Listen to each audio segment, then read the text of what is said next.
Hi, I'm Chris Payne for Gamedev.London, and I'm here with Sebastian Rangger of Follow the Feathers, an indie studio based in Vienna, Austria. Hi, welcome to the podcast, Sebastian. Hi, Chris. Thanks for the invitation. You're very welcome.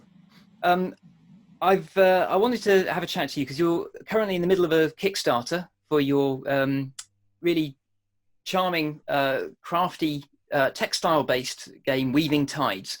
But I wanted to dig in a little bit into your background. So you've done a couple of games before. So can you tell me a little bit about Yokai Show, and Neva? It's good that you mention it because we already also had problems in Austria with the pronunciation of Yokaisho. So we had Yeah. some teachers calling it Yokaishi or something like that. Yeah, so it's no problem. Um, yeah, most of the games I've developed as a team, and I think a good place to start is the university because I studied multimedia art together with a lot of other people, and there you can experiment with a lot of things like audio production, media design, computer animation, and programming. Mm-hmm. And yeah, if a lot of different people get together, interesting things will come out of it. Did your team form at university originally? Yeah, exactly. So the two projects we did prior to Weaving Tides, we created at university. The first one is called Yokaisho. And the interesting thing about that game is that it's a mixture of augmented reality and board game. So with that game, we tried to have that cozy feeling if you sit together with friends and to have that experience with new technology like augmented reality, and it worked out really well. Yeah, that looked really interesting. I like the way that arranging counters on the board creates different types of building in the augmented reality. That was really interesting. How did that go? I mean, obviously it looks really polished. How was it received? It was really well received, but the problem is we were still in our bachelor degree. And Right. if we would have wanted to release it like in any commercial way, we would have had to stop our studies and make like a company. And instead, we just made another game, and that's how we started making Neva. Excellent. So what was the inspiration for Neva? Because that's another like really beautiful looking, very chilled out non-combat game. Yeah, exactly. I think we tried to aim for a similar target as we did with Yokaisho before.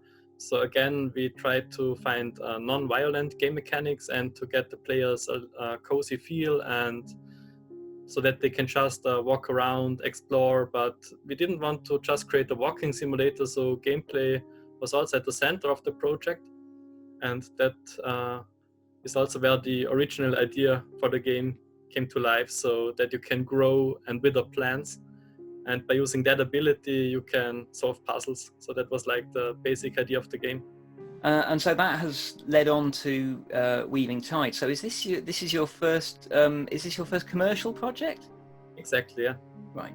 So Yokaisho never got released in a big manner. We just released a few versions of it because obviously you need the board game and the app and a tablet, and Yeah.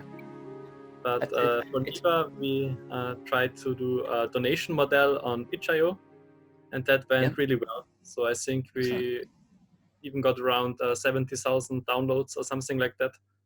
So it really went well, and we have been a lot in the top list of itch.io because at that time there weren't too many 3D games that have that kind of exploration and cozy feeling to it. That's great. I'll pop a link into the show notes for Sure, yeah. Neva, which is available on itch.io as pay what you want at the moment. Yeah, exactly. So Weaving Tides. I met your co-founder at EGX in the Left Field collection a couple of years ago, and got to play the game then. And it's it's a fantastic concept where the entire world is textiles and the core mechanic is basically sewing. So interesting. where did that come from? And how was it trying to come up with game mechanics that would involve sewing? So as you mentioned, you met Ren, which is one of our co-founders, and before we met her at the university, she attended this fashion design school in Salzburg, and from there she has the knowledge about sewing and weaving and the textile part of the game. The original idea also comes from her, so she's like our think tank. And there is this story when she was passing by a tree, and the tree had this remarkable bark that looked like it was somehow woven, or it could have been woven, and she was so inspired by that bark that that sprinkled the idea. That's a brilliant story. Why did you choose to go with Kickstarter rather than say a publisher? Do you have a publisher as well? Yeah, but only since a few days. So it's. Oh, okay, yes. And we have been working on Weaving Tides now a little bit over 2 years. And during that time, we were always open for discussions with publishers. So it's not like it just happened yesterday. We have been talking to them since quite a while, and they really made us a good offer, a fair offer. And I think the chemistry also works out, which is important for us.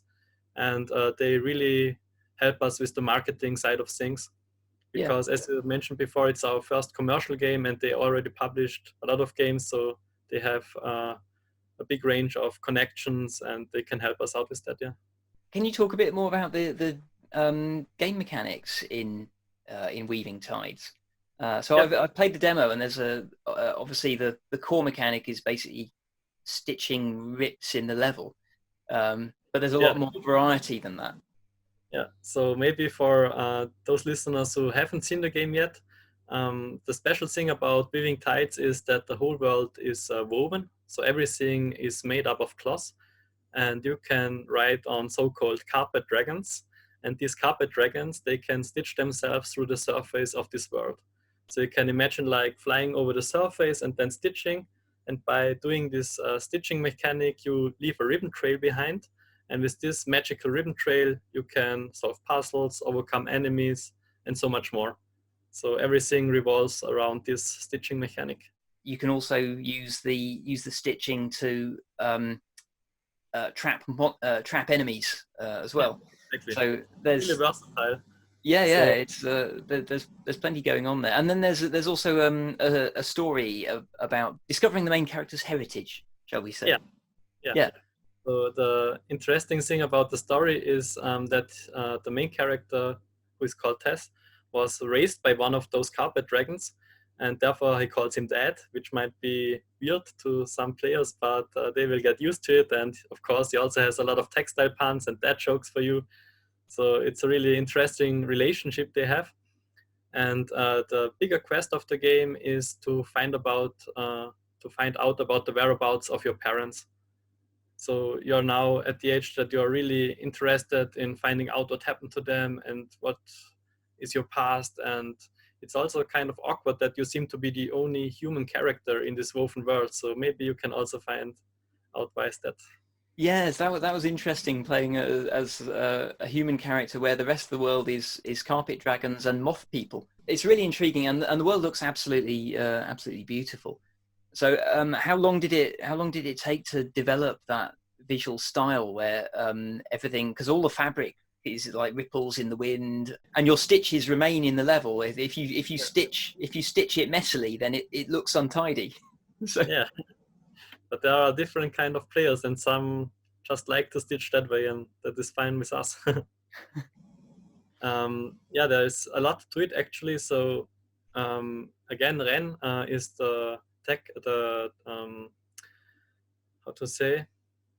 she's the art director of the game. That's the word. Yeah. And I'm more of the technical artist, so I can tell you why the ground is waving, but she can tell you why she chose this in the first place. But the main idea for the art style is also inspired by the ocean. So if you imagine you are being on the ocean floor, you can really see the parallels if you watch a trailer of Weaving Tides, for example, because everything looks like it's floating. And yeah, that's one of the principles that she wanted to get into the game. And Yeah. therefore also our dragons are inspired by manta rays, and they look like they are diving beneath the surface. So yeah. Yeah, I can see that. That's really There's a cool. lot of ocean inspiration, and also Yeah. the name Weaving Tides. Did it take a lot of iteration to get the stitching mechanic to work? Yeah, of course. I think it's like that with a lot of games that really want to have one polished core game mechanic. And for a long time, we weren't sure where we are going with the weaving mechanic, especially when we were prototyping. And around that time, we tried to go into many different directions. So if you try 10 directions and you know that 8 of them won't work and 2 of them work, it really strengthens your vision of the game. And that helped us a lot. Excellent. And what's maybe interesting is that the first few prototypes that we created were created in 2D and in the web Oh, browser. So the first stitches you could make were actually in the web browser, and there you could already fix holes and torn pieces of the world. excellent. So that was a prototype that was developed just to test those mechanics and see how the gameplay was going to evolve. Exactly. Because if Okay. you look at it from a more abstract kind of game design view, you're just creating 2 points in this world and connecting them with a string. And Yeah. just by creating 2 points and creating strings in a world, what can you do with that mechanic? And that was basically where it originated. So every mechanic you see in the game originates from that idea. Yeah. Excellent. I've And got to say, it's really satisfying stitching over tears and seeing them seal up. That's a it's a really nice focal point for the game, and obviously that's by doing that you are also able to harvest threads, which is a currency that you can then spend on upgrading your abilities and so on. So it looks like there's a fair bit of uh, depth there in terms of abilities that you can unlock and develop over the course of the game. yeah, I think many players will be surprised with where we are taking these base mechanics. So while you're playing the game, you will feel like your skills evolve and you can do more and more in this woven world. So that will be really interesting to see how the people react to stuff that they have not seen yet, because there's still some part of the game that we are very secretive about. So talking a bit more about the team, how big is your team for Weaving Tides? We are 4 members in the core team, Mm-hmm. and that's also we 4 were the founders of the company about a little bit more than 1 year ago, and the story how that came together is also quite funny, because Yeah. before we founded our company, we were studying together, and we only had like the one goal: we want to create one more project with each other because it's really working out well. And by working together on the previous 2 game projects, we were on the same line. So we said, okay, let's do it. Let's try making our own company. Okay, but how can we make a company in Austria? And that's when we started to do a lot of research, and we made like this little experiment where we would rent a Airbnb flat for like 3 months and just live there together and develop prototypes and apply for fundings. And in the end, it worked out well, and we founded the company. Yeah. Was that more to trial the whether you could actually get the company off the ground, or was it more to see if it continued to be good to all work together closely? Yeah, I think it's a little bit of both. So it was a test on many levels, but in the end, it worked out Yeah. really well. And one of the biggest advantages was that we were at the same place and we could brainstorm and bounce ideas, because in the concept phase, there are a lot of ideas, and that worked out really well. Yeah. And also money. So we could save a lot of money by working where we are living and by cooking together. Yeah, it was Yeah. fun. Did you find that you needed to have a little bit of time apart though? living and working in the same space. I think at the time it was fine, but if I think back about the whole development time, I think for like 1 or 2 years it would have been too much. But for these few months, it For a was few really months. intense, Yeah, but it was cool. excellent. If you're really passionate about something, you can make it work. Yeah.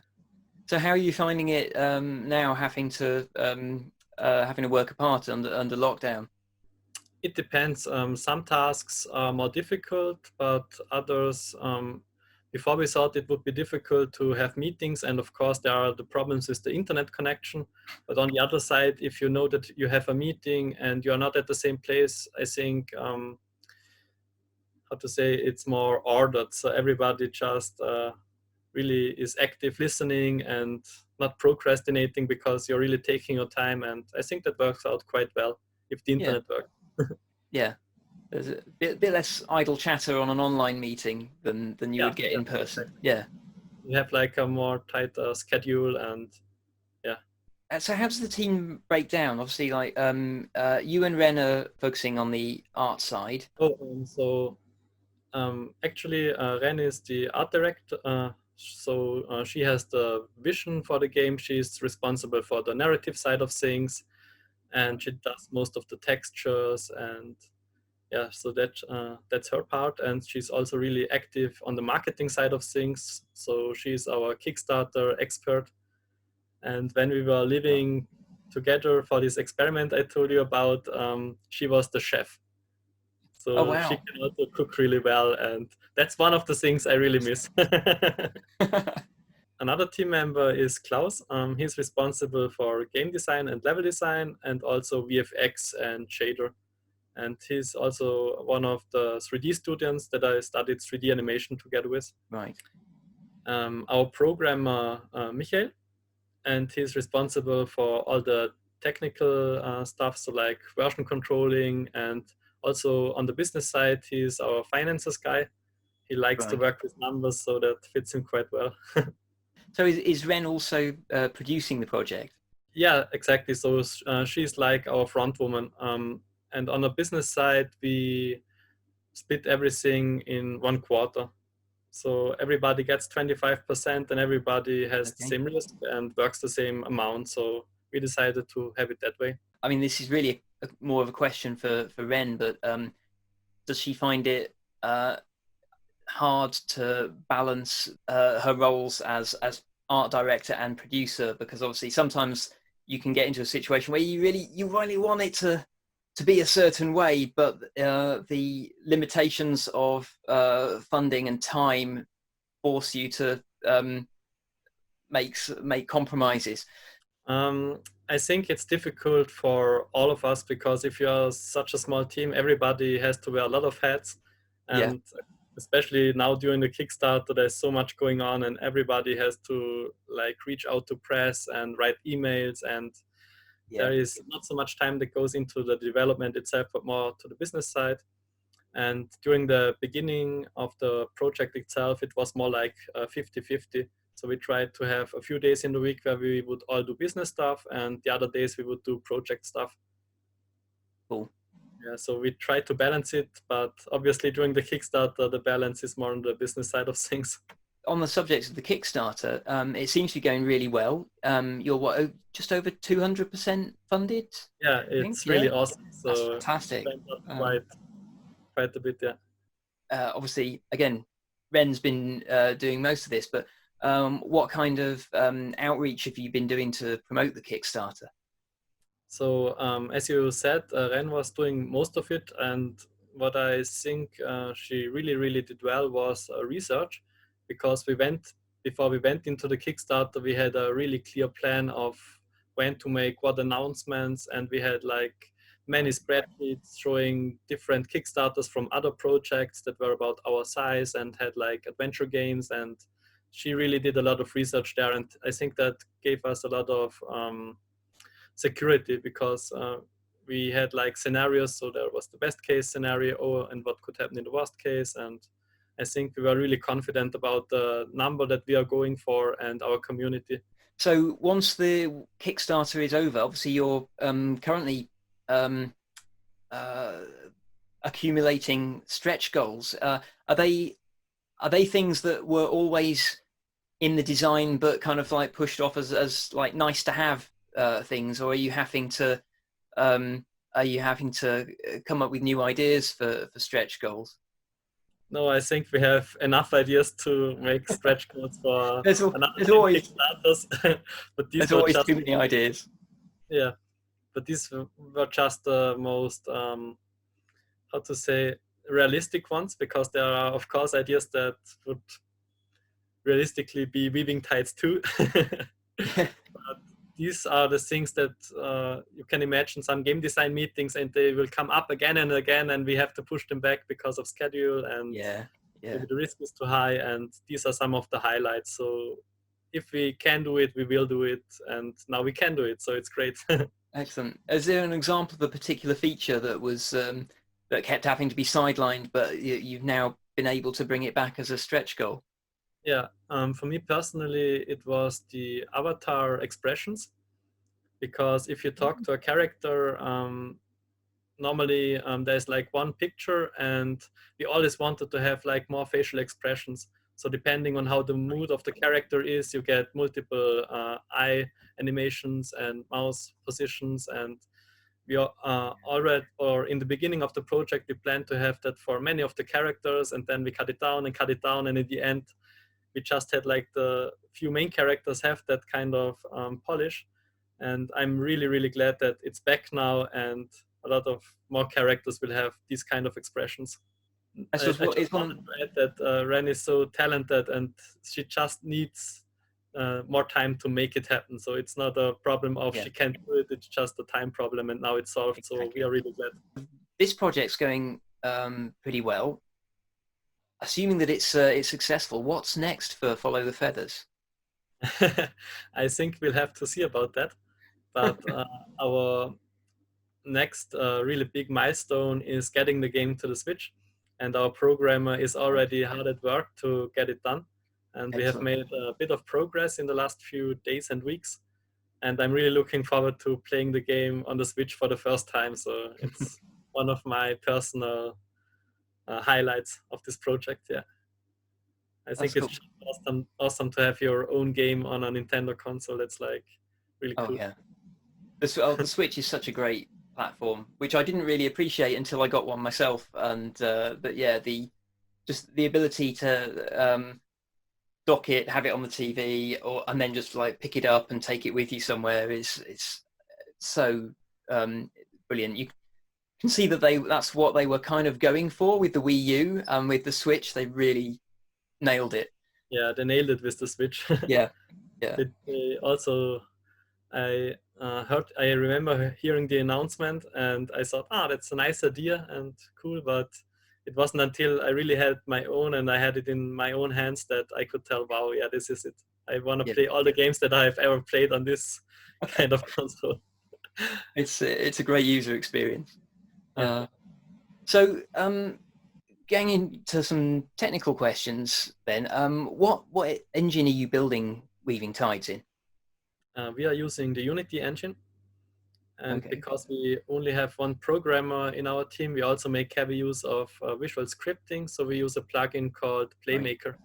Are you all chipping in with the game logic and that sort of visual scripting? So I'm the technical artist on the team. So Right. most of the prototyping is done by me. And if we know which direction to go, then Michael can come in and make it performant and integrate it into all the other systems. But Yeah. to just make variations of prototypes, I think visual scripting is a really good way to do that.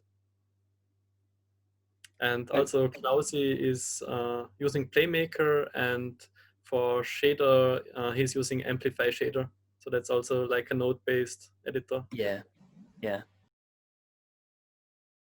There's so many useful plugins on the Unity Asset Store.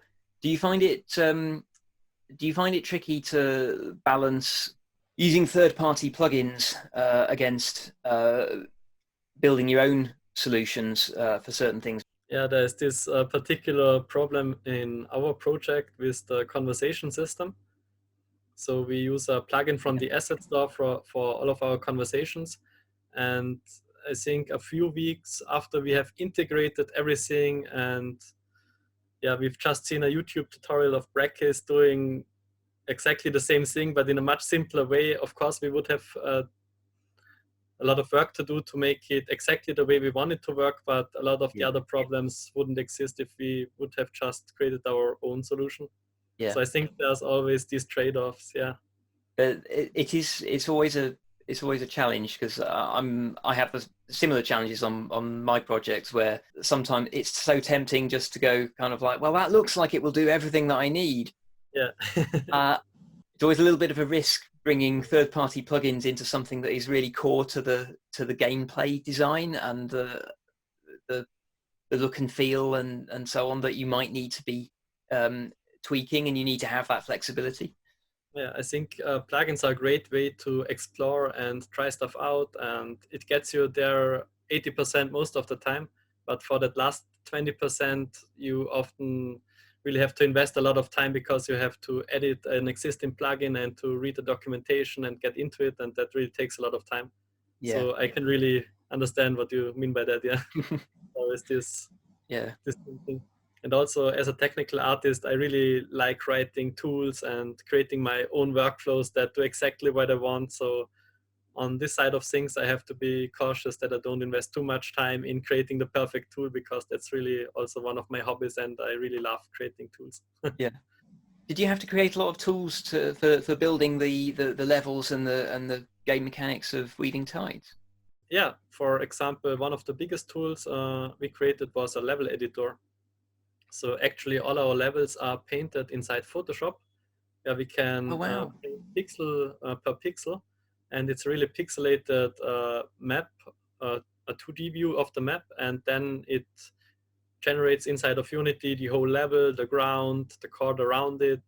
For that we use procedural Houdini assets. So it's really a lot of stuff that's going into the level creation. And if you want, I can also share you the link afterwards, where we have a blog entry about our level generator, because I think it's really interesting what comes together there. That would be fascinating. Yeah, I'd love to pop that in the show notes. That's an interesting approach to level design. We got the basic idea from another Brackis YouTube tutorial. I think it's also a really inspiring channel to watch. He has so many videos on so many different topics, and one of them was how he created a 2D platformer level using a pixelated graphic. And that's when the idea came, hey, we can use that too for our levels. And then we just created what he created and rewrote it, and that's the beginning of our level creation. Yeah. Was there any special tools for doing the kind of stitching mechanic?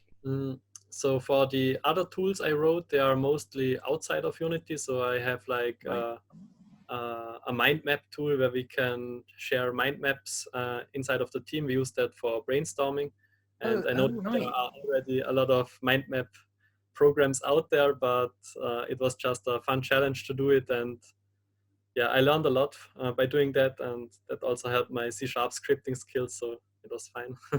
I've not seen many indies that write their own production tools, as in for just the pure production process rather than the actual game development.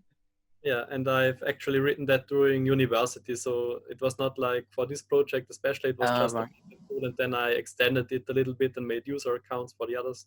Yeah, and another thing I like to do is to prototype using HTML and web. So for example, there's this library called P5.js, and that is like similar to processing. So you can just easily draw stuff inside the browser, circles, lines, and we use that for our very first prototype of Weaving Tides. I can also share you a link for that if you're interested. It looks really crazy, and you can play it inside the browser. Working prototypes are fantastic. So did you always know that you were intending to use Unity for the full game, or did you prototype it first and then sort of like try out a bunch of different engines to decide which would be best? I think we always leaned towards Unity because we used it for our other two projects. Yeah. And we also learned it during our university years. So it was like a no-brainer, but of course we are also open for using Unreal, for example.